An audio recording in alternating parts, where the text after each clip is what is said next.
ये नोटबंदी नहीं बल्कि नोट बदली है। यह काले धन पर दूसरा सर्जिकल स्ट्राइक है। देखिए 2018 से ही 2000 के नोट की छपाई बंद पड़ी थी। बाजार से गुलाबी नोट गायब था, कहीं दर्शन नहीं होता था। मैंने इस मामले को राज्यसभा में उठाया था कि 2000 के नोट को फेज आउट किया जाए, इसकी कोई आवश्यकता नहीं है। अगर अमेरिका, यूरोप जैसी दुनिया की सबसे बड़ी अर्थव्यवस्था, वहाँ सबसे बड़ा डिनोमिनेशन 100 रुपये का डॉलर है, 100 डॉलर या 100 पाउंड या 100 यूरो है, तो भारत में फिर 2000 के नोट की आवश्यकता क्या है।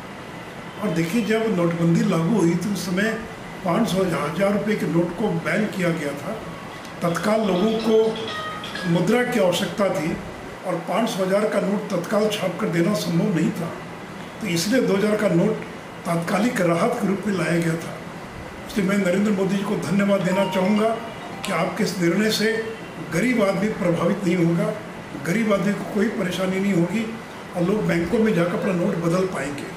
और देश डिजिटल इकोनॉमी की ओर बढ़ रहा है, इससे डिजिटल इकोनॉमी को बढ़ावा मिलेगा और काले धन पर एक और करारा प्रहार भारत की सरकार नरेंद्र मोदी जी के द्वारा किया गया है, जो स्वागत योग्य कदम है। ये नोटबंदी नहीं बल्कि नोट बदली है।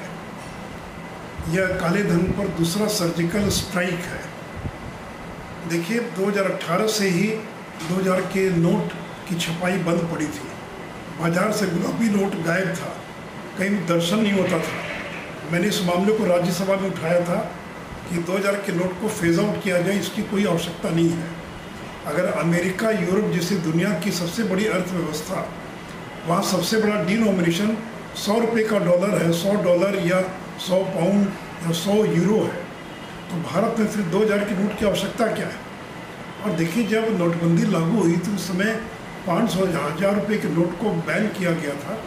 तत्काल लोगों को मुद्रा की आवश्यकता थी और 500,000 का नोट तत्काल छाप कर देना संभव नहीं था, तो इसलिए 2000 का नोट तात्कालिक राहत के रूप में लाया गया था। इसलिए मैं नरेंद्र मोदी जी को धन्यवाद देना चाहूँगा कि आपके इस निर्णय से गरीब आदमी प्रभावित नहीं होगा, गरीब आदमी को कोई परेशानी नहीं होगी और लोग बैंकों में जाकर अपना नोट बदल पाएंगे। और देश डिजिटल इकोनॉमी की ओर बढ़ रहा है, इससे डिजिटल इकोनॉमी को बढ़ावा मिलेगा और काले धन पर एक और करारा प्रहार भारत की सरकार नरेंद्र मोदी जी के द्वारा किया गया है, जो स्वागत योग्य कदम है।